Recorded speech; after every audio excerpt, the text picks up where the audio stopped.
PNS memilih resign karena merasa tidak ada peluang untuk pengembangan karir di sektor publik. Nggak boleh ngilang gitu aja ya. Jadi PNS nggak boleh ghosting ya. Hati-hati loh kena hubis. Apa pentingnya Sobat BKN untuk memahami prosedur dan ketentuan ketika ingin mengundurkan?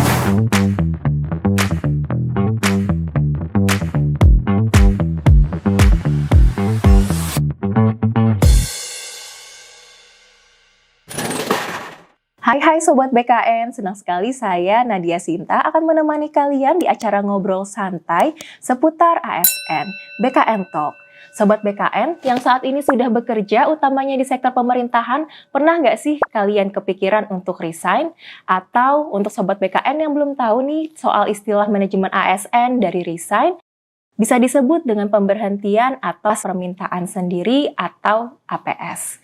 Nah, buat Sobat BKN yang profesinya PNS, pernah nggak terbesit di pikiran kalian untuk resign dari PNS? Apalagi profesi PNS ini terikat sekali dengan banyak peraturan. Bisa nggak ya PNS resign? Nah, pas banget. Kali ini saya sudah bersama analis SDMA kita, Mas Dwiki Darmawan. Selamat datang di BKN Talk. Saya manggilnya Mas, Kak.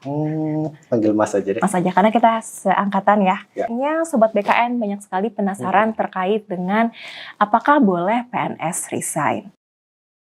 Mas Dwiki, boleh nggak PNS ini resign? Jadi gini, mana dia? Jangan-jangan mana dia mau resign nih? Ya saat ini belum kepikiran Belum ya, kan ya? tapi kan kita Iya. perlu jaga-jaga nih, siapa Iya. tahu nanti ya mungkin 10 tahun lagi kepengen gitu kan. Nah, Ya. boleh nggak? Jadi gini, mana dia? Berdasarkan Undang-Undang Nomor 11 Tahun 69, PP atau Peraturan Pemerintah Nomor 11 Tahun 2017 yang kemudian diturunkan menjadi Peraturan BKN Nomor 3 Tahun 2020, salah satu jenis pemberhentian PNS adalah pemberhentian atas permintaan sendiri. Nah, kita satukan suara dulu nih, satu persepsi ya. PNS yang mengajukan resign itu PNS yang mengajukan pemberhentian atas permintaan sendiri atau APS. Jadi intinya PNS boleh resign. Nah, lalu kalau PNS boleh resign, tentu kan ada prosedurnya yang perlu dilewati. Pasti. Nah, boleh diinfokan nggak bagaimana sih prosedur dari PNS jika mau mengajukan resign? Prosedurnya yang pertama, PNS yang ingin mengajukan resign, dia harus bikin permohonan dulu nih Mbak. Dia bikin permohonan pemberhentian PNS secara tertulis yang ditujukan kepada Presiden atau PPK tergantung jabatan si PNS-nya ini. Permohonannya ini diajukan secara berjenjang, mulai dari ngajukan ke atasannya dulu, atasan langsung, kemudian diteruskan ke pimpinan pratama di unit kerjanya, setelah itu diteruskan lagi ke pimpinan pratama di bidang kepegawaian, sampai akhirnya kepada PPK atau pejabat pembina kepegawaian di instansinya. Nah, yang perlu Sobat BKN tahu nih, permohonan berhenti sebagai PNS itu bisa disetujui, bisa ditunda, dan bisa ditolak. Oke. Jadi belum pasti disetujui itu.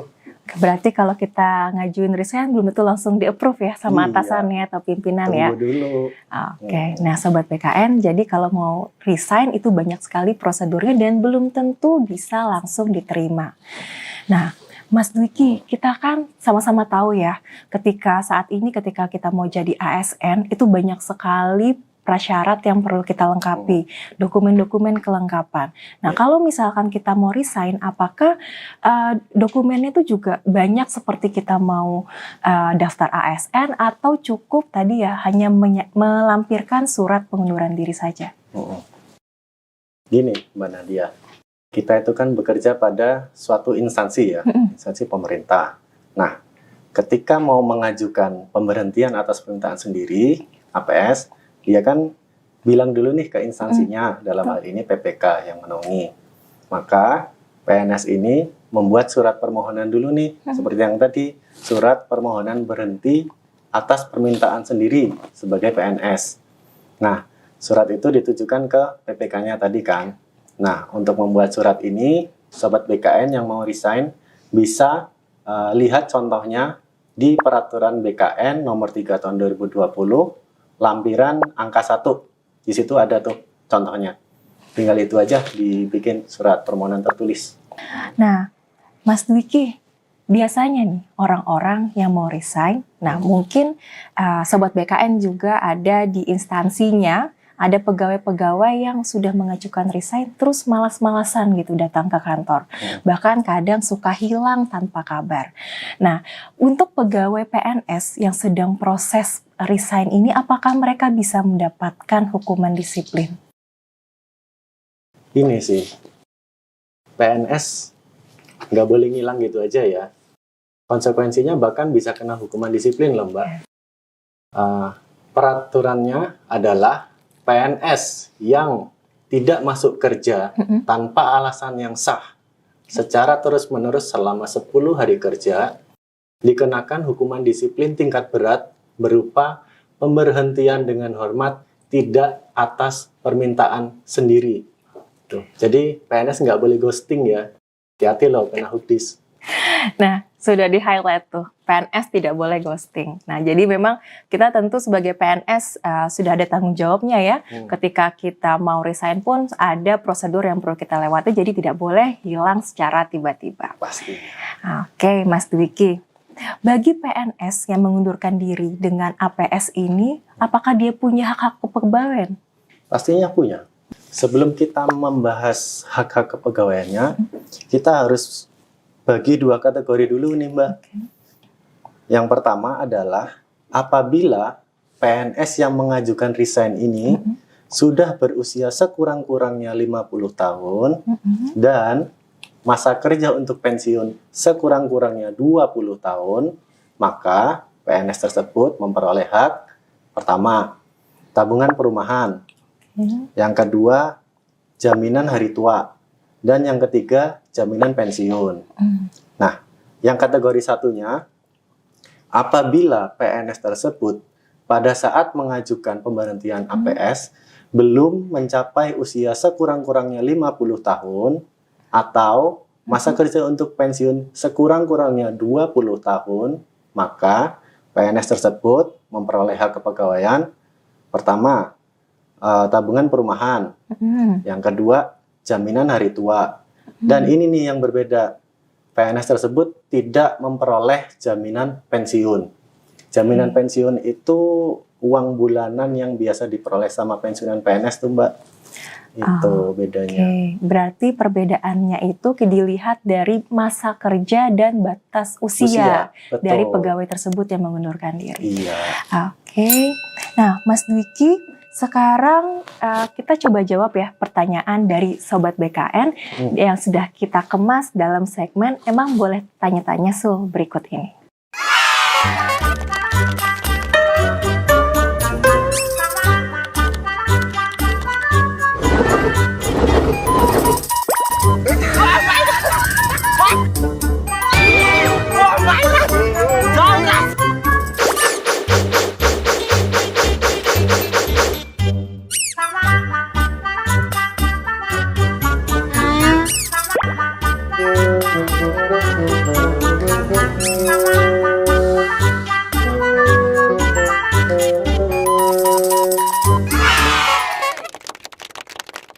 Nah, itu ada pertanyaan dari netizen seperti itu, Mas Dwiki. Boleh dijawab?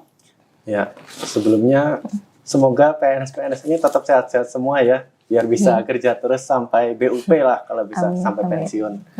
Tapi kalau memang ternyata ada PNS nih yang merasa kondisi kesehatannya udah nggak mungkin lagi buat kerja, PNS tersebut bisa mengajukan ke unit kepegawaiannya untuk diperiksakan kesehatannya ke tim penguji kesehatan yang sudah dibentuk oleh Kementerian Kesehatan.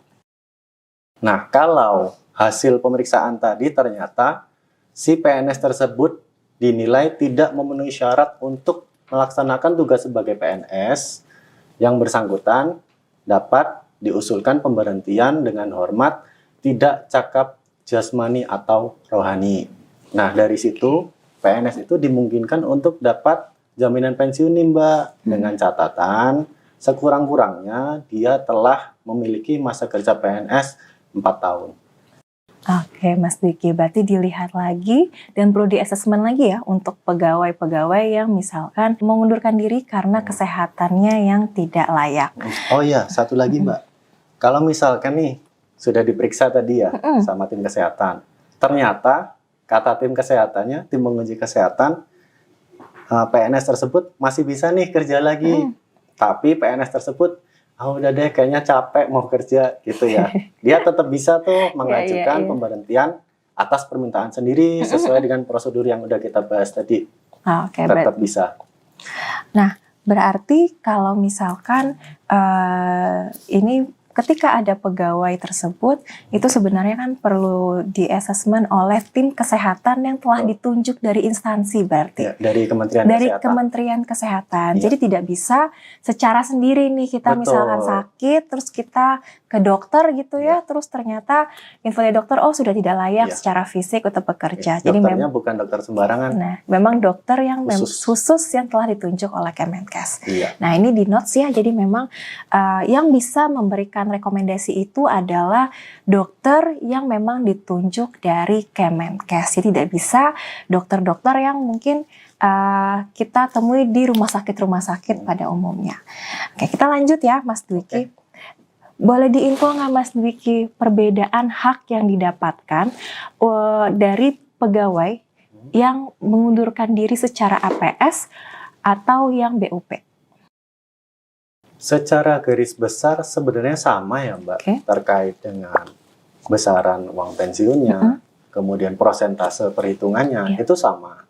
Hanya saja yang membedakan di sini adalah kalau PNS tersebut diberhentikan atas permintaan sendiri, dia sudah pasti tidak berhak untuk diberikan kenaikan pangkat pengabdian setingkat lebih tinggi. Sedangkan kalau PNS tersebut diberhentikan karena mencapai batas usia pensiun, mencapai BUP, dia dimungkinkan untuk memperoleh kenaikan pangkat pengabdian setingkat lebih tinggi dengan syarat dan ketentuan yang berlaku di Peraturan Pemerintah Nomor 12 Tahun 2002. Itu aja. Berarti perbedaannya adalah ketika kita APS gitu ya, PNS tersebut APS tidak mendapatkan satu pangkat lebih tinggi. Betul. Berbeda dengan pegawai yang PNS-nya pensiunnya secara BUP. Oke. Mas Dwiki, ini pertanyaan yang banyak sekali orang tanyakan. Apa tuh? Ketika PNS sudah resign, tentu kan kita sudah mengajukan resign atas kemauan kita sendiri ya. Lalu tiba-tiba nih PNS tersebut, ex-PNS tersebut kepikiran, saya mau daftar CASN lagi. Itu dibolehin nggak sih sebenarnya? Kalau mau daftar lagi ngapain resign ya? Kan gitu pertanyaannya. Tapi nggak apa-apa, ini tetap saya jawab. Berdasarkan peraturan BKN nomor 14 tahun 2018, itu syarat untuk mendaftar CASN, salah satunya nih adalah tidak pernah diberhentikan dengan hormat tidak atas permintaan sendiri, atau bahkan tidak dengan hormat sebagai calon PNS, sebagai PNS, TNI Polri, pegawai BUMN, pegawai swasta, itu tadi. Nah, dalam konteks obrolan kita kali ini, PNS yang diberhentikan atas permintaan sendiri, itu kan diberhentikan dengan hormat atas permintaan sendiri. Jadi, PNS yang sudah diberhentikan APS, boleh daftar CASN lagi. Oke, tuh Sobat BKN, berarti sebagai Sobat BKN mungkin yang saat ini dulunya pernah jadi PNS, lalu kepengen nih, pengen daftar lagi menjadi ASN, nah itu bisa mengikuti seleksi CASN yang mungkin akan diadakan di tahun ini ataupun di tahun-tahun berikutnya. Tapi tentunya dengan syarat dan ketentuan yang berlaku ya. Oke, terakhir Mas Dwiki, sebelum kita closing, kita mau main games dulu. Bersedia ya? Nah, jadi nanti saya akan menyampaikan ada sejumlah pernyataan, nggak banyak kok, hanya 4. Mas Dwiki cukup menginfokan apakah yang saya sampaikan itu merupakan fakta atau opini beserta dengan alasannya. Oke, seru nih. Ready? Oke. Pertama, PNS memilih resign karena merasa tidak ada peluang untuk pengembangan karir di sektor publik. Fakta atau opini? Opini. Alasannya? Pengembangan karir di PNS itu sangat luas ya. Sekarang ini kan PNS didominasi dengan jabatan fungsional, di mana jabatan fungsional itu jenjang karirnya jelas. Secara umum mulai dari ahli pertama, ahli muda, ahli madya, sampai ahli utama. Selain itu juga tugas-tugas yang diberikan itu spesifik. Nah, kalau memang ternyata PNS ini ngerasa, pengembangan karirku masih kurang nih, PNS dimungkinkan untuk pindah ke jabatan lain atau bahkan pindah ke instansi lain. Jadi nggak ada alasan tuh pengembangan karirnya mentok. Oke, yang kedua, pengajuan resign PNS dapat ditolak jika PNS sedang terikat kewajiban tugas belajar berdasarkan peraturan perundang-undangan. Fakta atau opini? Pastinya fakta dong. PNS yang lagi tugas belajar kan sedang terikat kewajiban dengan instansinya. Ya. Jadi jangan resign dulu. Nah, bagi pegawai ASN yang lagi tugas, jangan resign dulu ya, karena kita masih punya kewajiban yang perlu dipenuhi kepada instansi. Dan jangan sampai selesai tubel langsung kepikiran untuk resign. Yang ketiga, pekerja PNS di sektor publik tidak memberikan tantangan intelektual yang dicari, sehingga banyak PNS memilih resign untuk mencari tantangan baru. Fakta atau opini? Opini. Opini. Alasannya? PNS itu harus banyak berpikir ya. Bahkan kita waktu seleksi masuknya aja udah susah banget tuh kan, sejak pakai CAT BKN. Nah, PNS dituntut harus memiliki analisis yang baik, berpikir kritis, kemudian berpendapat. Nah, dari itu otomatis PNS mempunyai tantangan intelektual dalam pekerjaannya. Berarti kalau kita masuk jadi PNS sebenarnya banyak ya hal-hal yang bisa kita kembangkan dari sisi pengembangan intelektual, lalu kompetensi, serta kualifikasi, karena memang banyak hal yang bisa kita kembangkan di instansi ini. Banyak banget. Banyak banget. Oke, yang terakhir. Peraturan terkait pemberhentian PNS atas alasan sendiri maupun pemberhentian tidak terhormat diatur dalam Peraturan Badan Kepegawaian Negara Nomor 3 Tahun 2020. Fakta atau opini? Fakta. Buat sobat BKN yang mau belajar lebih lanjut terkait dengan pemberhentian PNS, petunjuk teknisnya, detail-detailnya, bisa mempelajari Peraturan BKN Nomor 3 Tahun 2020. Thank you banget Mas Diki untuk obrolan yang seru hari ini. Sama-sama Mbak Nadia. Nah, dari obrolan kita hari ini, betapa pentingnya Sobat BKN untuk memahami prosedur dan ketentuan ketika ingin mengundurkan diri. Tentunya Sobat BKN, jika ingin mengundurkan diri, kita datang baik-baik, tentu juga ketika mau keluar juga harus baik-baik. Jangan sampai Sobat BKN ini hilang tanpa kabar ketika sedang mengajukan resign. Bagi yang mempertimbangkan untuk resign, pastikan untuk mempertimbangkan dari segala aspek, baik dari segi peraturan, hak-hak kepegawaian, dan dampak jangka panjangnya. Jangan lupa untuk follow dan like akun media sosial kami lainnya di Instagram, TikTok, X, dan Facebook @BKN-Go ID Official untuk mendapatkan update terbaru dan informasi menarik lainnya terkait isu-isu ASN. Saya Nadia Sinta, sampai jumpa di BKN Talk berikutnya. Bye!